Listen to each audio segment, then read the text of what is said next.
mérkőzésen nem sikerült a listavezetőt legyőzni, bár nagyon sokáig azért lett volna esély, hogyha sikerül a helyzeteket kihasználni.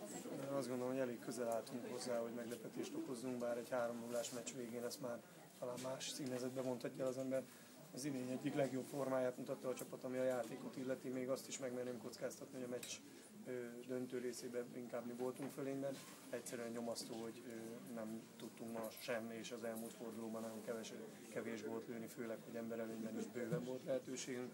Hát ezen túl kell lépni mentálisan, mert most már ideje lenne eléggé húz minket gyakorlatilag a Brassói túra óta nem nagyon megy a góllövés, és hát valószínűleg, hogyha ma reggelig játszunk is, körülbelül hasonló az eredmény, az Újváros sokkal kisebb helyzeteit is kihasznált és gólra váltotta, mi még az óriásiakkal se tudtunk élni.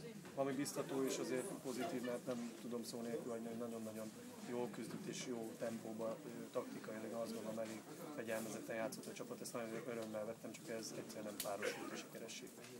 Hazai pályán a molligás szereplését befejezte a Miskolci Jegesmedvék. Mi volt a legnagyobb haszna ennek a sorozatnak?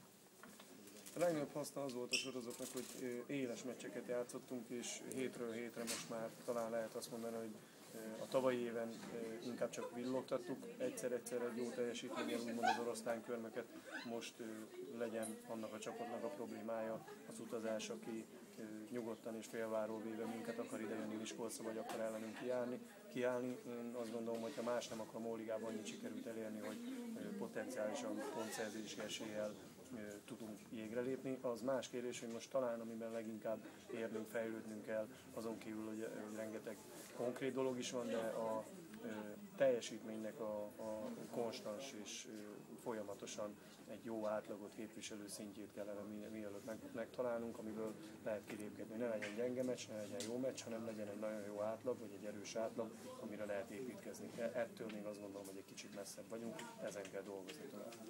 Köszönöm szépen.